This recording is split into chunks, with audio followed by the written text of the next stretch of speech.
സ്തുതിയായിരിക്കട്ടെ.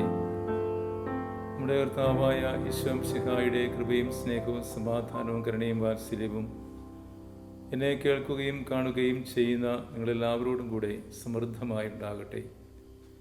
ഈശോയിൽ ഏറ്റവും സ്നേഹിക്കപ്പെട്ടവരെ, ഉയർപ്പ് കാലത്തിൻ്റെ 6-ാം വാരത്തിലേക്ക് നാം പ്രവേശിക്കുകയാണല്ലോ.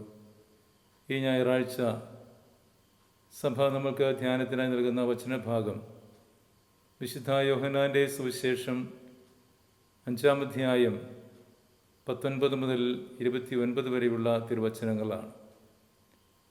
സാധാരണ നമ്മൾ മൃതസംസ്കാര ചടങ്ങുകൾക്ക് അല്ലെങ്കിൽ മരിച്ചവരുടെ തിരുക്കർമ്മങ്ങൾക്കൊക്കെ നമ്മൾ വായിക്കുന്ന ഒരു വചനഭാഗമാണിത്. പുനരുത്ഥാനത്തിൻ്റെ ദൈവശാസ്ത്രം അവതരിപ്പിക്കുന്ന യോഹന്നാൻ്റെ സുവിശേഷത്തിലെ, അല്ലെങ്കിൽ ജീവൻ്റെ സുവിശേഷം എന്ന് വിശേഷിപ്പിക്കാവുന്ന യോഹന്നാൻ്റെ സുവിശേഷത്തിലെ ജീവദായകമായ ഒരു വലിയ സന്ദേശമാണ് ഈ വചനഭാഗം നമുക്ക് നൽകുന്നത്. ചില പ്രധാനപ്പെട്ട ചിന്തകൾ ഈ വചനഭാഗം നമുക്ക് നൽകുന്നുണ്ട്. ഒന്നാമതായി, പിതാവും പുത്രനും തമ്മിലുള്ള അഭേദ്യമായ ആഴമേറിയ ഒരു ബന്ധത്തെക്കുറിച്ചാണ് ഈ വചനത്തിൻ്റെ ആദ്യ ഭാഗം അവതരിപ്പിക്കുന്നത്. നമുക്കറിയാം, പിതാവും പുത്രനും തമ്മിലുള്ള സത്താപരമായ ബന്ധം എന്ന് പറയുന്നത് അത് വേർതിരിച്ച് കാണാൻ പറ്റാത്തതും, അതേസമയം പിതാവിൻ്റെ ഹിതമെന്താണെന്ന് തിരിച്ചറിഞ്ഞുകൊണ്ട് അതിനോട് ചേർന്ന് സഹകരിക്കുന്ന പുത്രൻ്റെ മനോഭാവമൊക്കെ വിശേഷിപ്പിക്കുന്ന വലിയ ദൈവശാസ്ത്രം യോഹന്നാൻ സുവിശേഷകൻ അവതരിപ്പിക്കുന്നുണ്ട് എന്ന് യോഹന്നാൻ്റെ സുവിശേഷം പഠിക്കുമ്പോൾ നമുക്ക് മനസ്സിലാക്കാൻ കഴിയും. ആ ഒരു ചിന്ത ഇവിടെ സുവിശേഷകൻ അവതരിപ്പിക്കുകയാണ്. പിതാവിന് ഇഷ്ടമുള്ളത് മാത്രമേ പുത്രൻ ചെയ്യുന്നുള്ളൂ. പുത്രന് സ്വന്തമായി ഇഷ്ടമൊന്നുമില്ല എന്ന് പറഞ്ഞാൽ അത്രമാത്രം ഈ പിതാവും പുത്രനുമായി അഭേദ്യമായ ആഴമേറിയ തീവ്രമായ ഒരു ബന്ധത്തിൻ്റെ നിറവ് യോഹന്നാൻ അവതരിപ്പിക്കുകയാണ്. പ്രിയപ്പെട്ടവരെ, എത്ര ശ്രേഷ്ഠമായ ചിന്തയാണിതല്ലേ. മാതാപിതാക്കൾ മക്കൾ ബന്ധം, പിതാവും മക്കളും തമ്മിലുള്ള, അല്ലെങ്കിൽ പിതൃപുത്ര മാതാപിതാക്കൾ മക്കൾ ബന്ധം എത്ര ശ്രേഷ്ഠമാണ് എന്ന് സുവിശേഷത്തിലൂടെ ത്രിത്വിക ദൈവത്തിൻ്റെ കൂട്ടായ്മയുടെ ദൈവശാസ്ത്രം അവതരിപ്പിച്ചുകൊണ്ട് യോഹന്നാൻ നമ്മെ പഠിപ്പിക്കുകയാണ്. പ്രിയപ്പെട്ടവരെ, ഇതൊക്കെ നമ്മുടെ ജീവിതത്തിൽ, കുടുംബജീവിതത്തിൽ, സമൂഹത്തിലൊക്കെ പ്രായോഗികമാക്കുമ്പോഴാണ് നമ്മുടെയൊക്കെ കുടുംബങ്ങൾ ശ്രേഷ്ഠമായി മാറുന്നത്. പിതാവിന് സ്വന്തമായി തീരുമാനങ്ങൾ ഉണ്ടെങ്കിൽ അത് പുത്രൻ്റെ തീരുമാനമാണ്. പുത്രന് സ്വയമായിട്ട് തീരുമാനങ്ങളൊന്നുമില്ല. പിതാവ് എന്ത് പറയുന്നുവോ അതനുസരിക്കുവാനും അത് ജീവിതത്തിൻ്റെ ഭാഗമാക്കി മാറ്റുവാനും പുത്രൻ തയ്യാറാകുന്നു എന്നുള്ളത് പുത്രനും പിതാവുമായുള്ള ആഴമേറിയ ബന്ധത്തിൻ്റെ ഒരു നിറവ് കാണിക്കുകയാണ്. ഈ ഒരു നിറവാണ് നമ്മുടെയൊക്കെ കുടുംബങ്ങളെയും സംജാതമാക്കേണ്ടത്. ബന്ധങ്ങൾ അറ്റുപോകുമ്പോഴാണല്ലോ അവിടെ സ്നേഹത്തിൻ്റെ കൂട്ടായ്മയില്ലാതെ വരുന്നത്. പിതാവ് അത്രമാത്രം പുത്രനെ സ്നേഹിക്കുന്നു എന്നാണ് പറയുന്നത്. എന്ന് പറഞ്ഞാൽ ബന്ധങ്ങൾ കൂട്ടിയിണക്കുന്ന ഏറ്റവും വലിയ വികാരം എന്ന് പറയുന്നത് സ്നേഹത്തിൻ്റെ വികാരമാണ്. പിതാവ് അത്രമാത്രം പുത്രനെ സ്നേഹിക്കുന്നുണ്ട്. ആ സ്നേഹം പുത്രൻ തിരിച്ചറിയുന്നുണ്ട്. അങ്ങനെ പിതാവും പുത്രനും ആ സ്നേഹത്തിൻ്റെ ആഴങ്ങളിലേക്ക് ഇഴുകിച്ചേരുമ്പോഴാണ് അവിടെ പിതാവിന് ഇഷ്ടമില്ലാത്തതൊന്നും പുത്രൻ പ്രവർത്തിക്കാത്ത ഒരു സാഹചര്യം സംജാതമാകുന്നത്. അതൊരു വലിയ മനഃശാസ്ത്രപരമായ സമീപനം കൂടിയാണ്. പ്രിയമുള്ളവരെ, അതുകൊണ്ട് ത്രിത്വൈക ദൈവത്തിൻ്റെ കൂട്ടായ്മയിലുള്ള ഈ സ്നേഹബന്ധത്തിൻ്റെ നിറവ് എന്ന് പറയുന്നത് നമ്മുടെയൊക്കെ അനുദിന ജീവിതത്തിൽ പ്രായോഗികമാക്കാൻ പറ്റുന്നതാണ് എന്നുകൂടി കർത്താവ് നമ്മളെ ഓർമ്മിപ്പിക്കുകയാണ്. ഇനിയും മറ്റൊരു ചിന്ത എന്ന് പറയുന്നത് ആ സ്നേഹത്തിൻ്റെ കൂട്ടായ്മയുടെ ഒരു വളർച്ചയിലേക്ക് വഴിനയിക്കപ്പെടുകയാണ്. നിങ്ങളെ വിസ്മയിപ്പിക്കത്തക്ക രീതിയിലുള്ള പ്രവൃത്തികളും പുത്രൻ ചെയ്യും എന്ന് പറയുമ്പോൾ അത് കർത്താവ് പറയുകയാണ്. എന്താണ് വിസ്മയകരമായ കാര്യങ്ങൾ? പുത്രൻ്റെ പ്രത്യേകത കൂടി കർത്താവ് പറയുന്നുണ്ട്. എന്താണ് പുത്രൻ്റെ പ്രത്യേകത? പുത്രൻ ജീവദായകനാണ്. പുത്രൻ വിധികർത്താവാണ്. പുത്രനിൽ വിശ്വസിക്കുന്നവർക്ക് ജീവനുണ്ടാകും. യോഹന്നാന്റെ സുവിശേഷൻ പ്രത്യേകം അവതരിപ്പിക്കുന്ന ഒരു ആശയമാണിത്. പുത്രനിൽ വിശ്വസിക്കുന്നവന് ജീവനുണ്ടാകും. അത് സാധാരണ ജീവനല്ല, നിത്യജീവനാണ്. പുത്രനിൽ വിശ്വസിക്കുന്നവനും പുത്രൻ്റെ വചനം കേൾക്കുന്നവനനുസരിക്കുന്നവനും ജീവനിലേക്ക് പ്രവേശിച്ചു കഴിഞ്ഞിരിക്കുന്നു.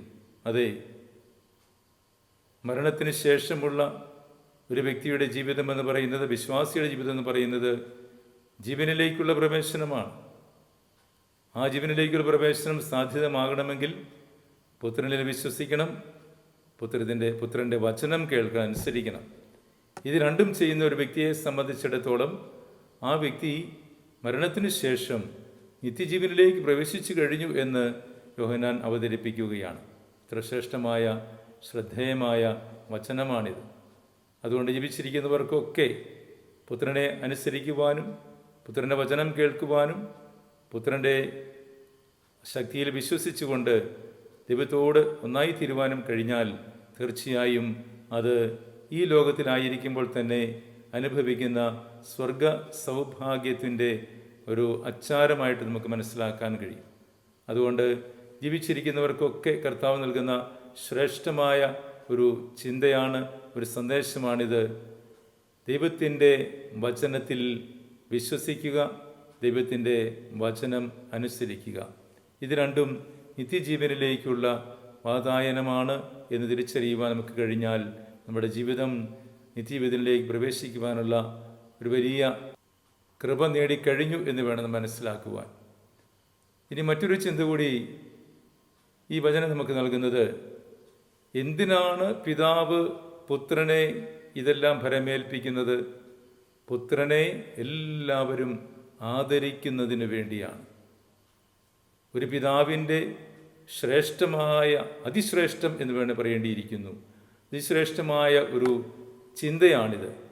മക്കൾ ഉന്നതമായ സ്ഥാനങ്ങളിൽ എത്തിപ്പെടുക എന്നുള്ളത് അപ്പൻ്റെയും അമ്മയുടെയും വലിയ ആഗ്രഹമായിരിക്കണം. സാധാരണഗതിയിലുള്ള മാതാപിതാക്കൾക്കൊക്കെ തങ്ങളുടെ മക്കൾ ഉന്നത സ്ഥാനങ്ങളിൽ ആയിരിക്കുവാൻ ആഗ്രഹിക്കും. അത് നല്ല അപ്പൻ്റെയും അമ്മയുടെയും അടയാളമാണ്. എന്നാൽ ചില മാതാപിതാക്കൾ ഇന്നുണ്ട്, നിന്നെ ഞാൻ കാണിച്ചു തരാം, നീയൊക്കെ സമാധാനമായിട്ട് ജീവിക്കുന്ന എനിക്കൊന്ന് കാണണം എന്നൊക്കെ പറഞ്ഞുകൊണ്ട് മക്കളുടെ അഭിവൃദ്ധിയിൽ അസൂയപ്പെടുന്ന മാതാപിതാക്കളും ഇല്ലാതില്ല. എന്തുകൊണ്ടാണ് ഇങ്ങനെ സംഭവിക്കുന്നത്? മക്കളുടെ നന്മയിൽ, മക്കളുടെ ഉന്നമനത്തിൽ, മക്കളുടെ വിവാഹം കഴിഞ്ഞു അവർ ഭാര്യയും ഭർത്താവും സന്തോഷത്തോടെയും സമാധാനത്തോടെയും ജീവിക്കുന്നത് കാണുമ്പോൾ അപ്പനും അമ്മയും അവിടെ അസൂയപ്പെടുകയാണ്.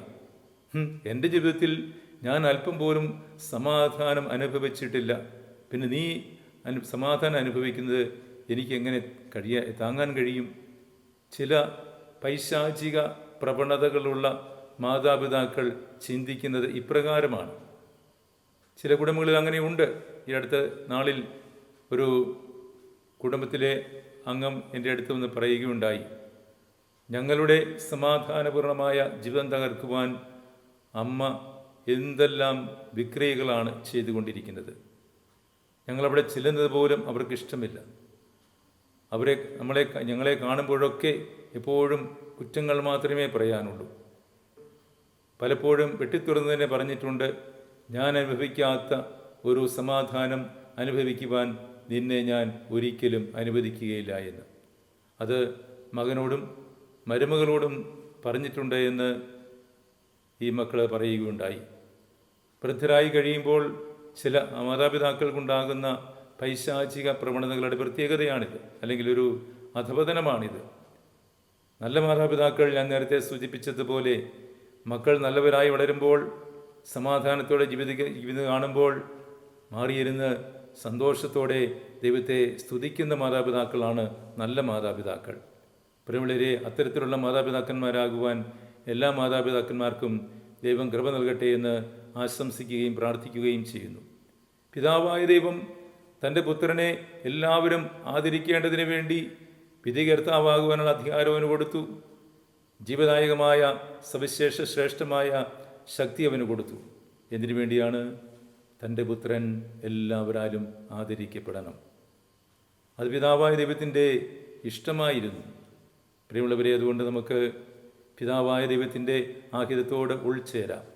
എല്ലാവരുടെയും നന്മ മാത്രം ആഗ്രഹിക്കുന്ന ജീവിത ശൈലി വളർത്തിയെടുക്കാം. ഇനി അവസാനത്തെ ഈ ഒരു ചിന്ത വചനം നമുക്ക് നൽകുന്നത്, പുത്രനിൽ വിശ്വസിച്ച് പുത്രൻ്റെ വചനം കേൾക്കുന്നവർ നിത്യജീവനിലേക്ക് പ്രവേശിച്ച് കഴിഞ്ഞു എന്ന് പറയുന്നു. നേരത്തെ സൂചിപ്പിച്ചതിൻ്റെ തുടർച്ച തന്നെയാണിത്. അപ്പോൾ പുത്രൻ്റെ സ്വരം കേൾക്കുക, വചനത്തിൻ്റെ സ്വരം കേൾക്കുന്നവർ കബറിടങ്ങളിൽ നിന്നും ഉയർത്ത് എഴുന്നേറ്റ് നിത്യജീവനിലേക്ക് പ്രവേശിച്ചു കഴിഞ്ഞു എന്ന വചനം പറയുന്നു. പ്രിയമുള്ളവരെ, കർത്താവിൻ്റെ സ്വരം കേൾക്കുന്ന, കർത്താവിൻ്റെ സ്വരം കേൾക്കുന്ന ഒരു ജീവിത അനുഭവത്തിലേക്ക് നമുക്ക് ഉയരാം. ദൈവവചനം കേൾക്കുവാൻ ദാഹിക്കുന്ന, ആഗ്രഹിക്കുന്ന ഒരു ജീവിത ശൈലിയിലേക്ക് വളരുമ്പോൾ അത് നിത്യജീവനിലേക്കുള്ള പ്രവേശനത്തിൻ്റെ വാതായനത്തിലേക്ക് നാം പ്രവേശിക്കുകയാണ് ചെയ്യുന്നത്.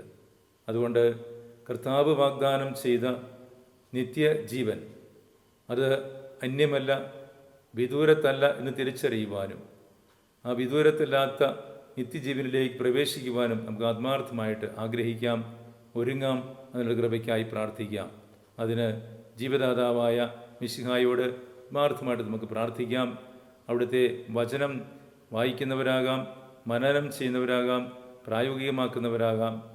പിതാവ് പുത്രനെ സ്നേഹിച്ചതുപോലെ നമ്മളും പുത്രൻ്റെ സ്നേഹത്തിൽ വളർന്ന് പിതാവിൽ ഒന്നായി തീർന്നുകൊണ്ട് അവിടെ നമുക്ക് വാഗ്ദാനം ചെയ്യുന്ന നിത്യജീവനിലേക്ക് പ്രവേശിക്കാനുള്ള കൃപയ്ക്കായി പ്രാർത്ഥിക്കാം. നിത്യജീവന ദാതാവായ മിശിഹ നമ്മളെല്ലാവരെയും സമൃദ്ധമായി അനുഗ്രഹിക്കട്ടെ.